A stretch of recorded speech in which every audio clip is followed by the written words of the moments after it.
நாங்க last Sunday வந்து பார்த்தீங்கன்னா, aero plus 2025 biggest aviation expo அப்படின்னு சொல்லிட்டு, நேரு ஏரோநாட்டிக்கல் காலேஜ்ல வந்து போட்டிருந்தாங்க. நெறைய இன்ஃப்ளூயன்சர்ஸ் வந்து ப்ரமோட் பண்ணியிருந்தாங்க.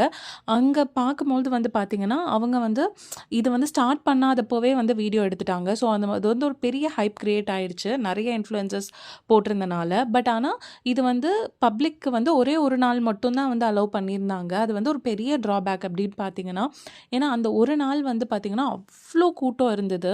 அங்க டிராஃபிக்கே வந்து அவ்ளோ பார்க்கிங்க்கெல்லாம் வந்து எந்த ஃபெசிலிட்டியும் இல்லாம டிராஃபிக் ஜாம் ஆயி, அப்புறம் உள்ள வந்து பார்த்தீங்கன்னா, ஒவ்வொன்னும் ரைஃபிள் ஷூட்டிங் அந்த இதெல்லாமே இருந்தது. அதுக்கெல்லாம் பெரிய கியூ நின்றுருந்தது. அதே மாதிரி அங்க அந்த ஸ்நாக்ஸ் ஸ்டேஷன்ஸ் மாதிரி அங்கங்க வச்சிருந்தாங்க. எல்லாத்துலயுமே கியூ தான். அப்புறம் வந்து அ ஏர்கிராஃப்ட் அதெல்லாம் வந்து நம்ம உள்ள போய் பார்க்கணும் அப்படின்னா, அதுக்குமே வந்து கியூ இருந்தது. ஸோ, எல்லாமே வந்து பார்த்தீங்கன்னா, ஒரு மாதிரி ஆர்கனைஸ்டாவே போகல.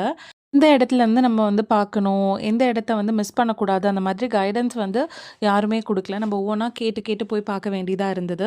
இது வந்து ஒரு பெய்டு ஈவென்ட்டா கூட இவங்க வந்து ஆர்கனைஸ் பண்ணியிருக்கலாம். ஸோ வந்து கிட்ஸுக்கு வந்து ரொம்ப பெனிஃபிட்டா இருந்திருக்கும். சில ஸ்கூல்ல இருந்து தான் இந்த எக்ஸ்போக்கு கூட்டு போயிருப்பாங்க. எல்லா ஸ்கூல்ல இருந்தும் கூட்டு போயிருக்க மாட்டாங்க. 3 டேஸ் கண்டக்ட் பண்ணாங்களாம். 2 டேஸ் வந்து ஸ்கூல்ஸ், காலேஜஸ்க்கு, அப்புறம் 1 நாள் வந்து பப்ளிக்கு.